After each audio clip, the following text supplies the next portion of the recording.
आणि हे सांगतात मी कायदे बनवतो. हे कायदे बनत नाही. कायदा दादाच्या सभागृहात बनले जातात. मग यांनी सांगितलं की डॉक्टर हजारे यांनी की 288 आमदारांचे पुढे बसतात. साप चुकीचं आहे. हे माझ्या माहितीनुसार 70 का 75 आमदाराच्या सभागृहाचे सभापती आणि हे सांगतात मी कायदे बनवतो. हे कायदे बनत नाही. कायदा दादाच्या सभागृहात बनले जातात.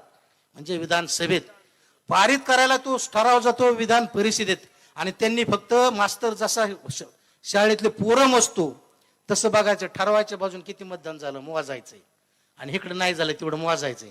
तेवढाच अधिकार आहे. बाकी काही अधिकार नाही. मिरवायचं पद आहे. उडालेले बल्ब ज्याला आपण म्हणतो असे सगळे पुढे बसलेले असतील. कोणी पिक्चर मधून आलेला, कोणी नाटकातून आलेला, कोणी क्रिकेट मधून आलेला, कोणी म्हाताऱ्या माणसातून गेलेला, असले सगळे उडालेले बल्ब तिथे. आणि त्यांनी फक्त म्हणायचं खालून असा असा ठराव आलाय, ह्या ठरावाच्या बाजूने तुमचं काय मत आहे, मंजूर का. त्यांनी बोटवर करायचे, हे मोजायचे फक्त 1 2 3 4 5 40 35 झालं आणि उरलेली म्हणायची विरोधात गेली. एवढंच काम आहे. बाकी काही काम नाही.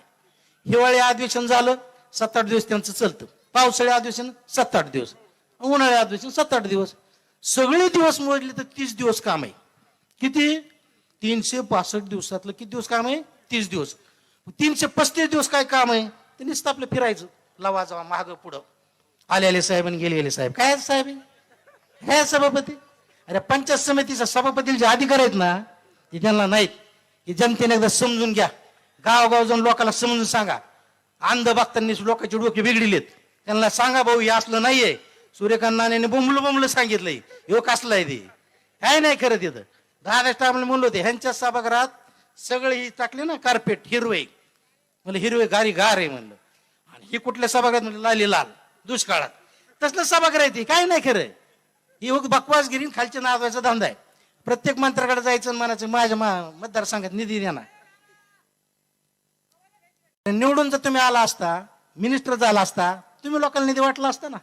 आज दारोदार काय परिस्थिती. जसे आमदार लोकांना प्रत्येक मंत्र्याकडे जाऊन विनंती करावं लागतं तीच परिस्थिती आहे. मंत्रालयात तुम्ही कधी गेले की नाही मला माहित नाही. सचिव बसलेला असतो डेप्युटी कलेक्टरच्या दारीचा 10 बाय 10 सुद्धा कॅबिन नसते.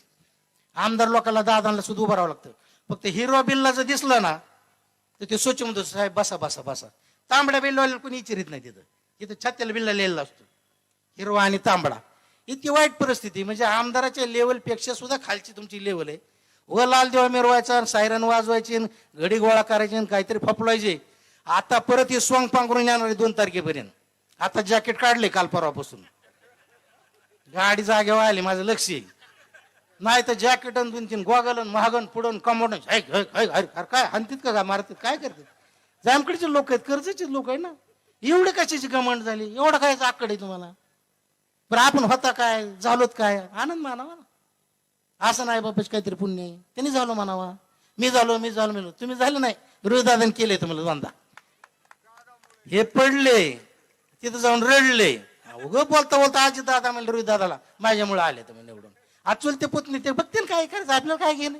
जेच रडत बसले मग अशी मग आपण फडवणीचे पाय सोडिनात म्हणजे देतो बा तुला आमदारकी. मग साधलं 1-1.5 वर्ष कसं तरी सत्तेत. आता परत दादाने दुसऱ्यांदा चित्ती मुंड केलं. मंगेश दादा डाव माहित चित्तमुंड्या तालमीतला यांनी केलं ना त्यांना. आज शेवटी किती रन निघले आणि किती नाही निघले जिंकली ना मॅच. मग परत रडत बसली ती. मग म्हणले आता काय करता काहीतरी पुनर्वसन करा. सभापती केलं. आणि सभापती कसले मी तुम्हाला सांगितलं. सांगण्याचा हेतू माझा तुम्हाला हा होता.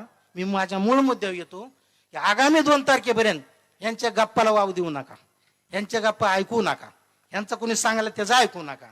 आला त्याचा दामटून पाठवा. आणि आपलं एकच काम आहे की त्या स्टेजवर बसलेले उमेदवार नसून या स्टेजवर बसलेले सगळे उमेदवार आहेत. पुढे बसलेले सगळे उमेदवार आहेत. या माता भगिनी सगळे उमेदवार आहेत. इकडे बसले तरुण वर्ग उमेदवार आहे. असं समजून सगळ्यांनी एकजुटीनं त्याला वज्र मुठ म्हणतो आपण.